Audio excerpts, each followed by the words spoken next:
Housing association wants me to pay my late auntie's debt? No, pay me the money I overpaid instead.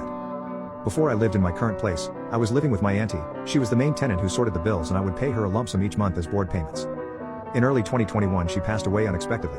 Naturally I didn't want to continue living in this place. Bad memories and bearing the responsibility for an entire place alone wasn't feasible for me financially at the time. After speaking with the housing association, I was informed the only way to end the tenancy would be by getting the tenancy agreement moved over into my name, before terminating the tenancy when I was ready to move out.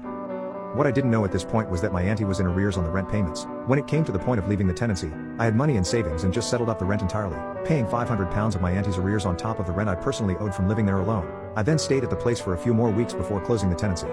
In hindsight I probably should have queried the payment, but at that point I just wanted rid of the place.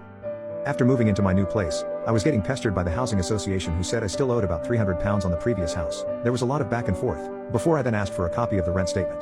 It was around this time that I was speaking to people about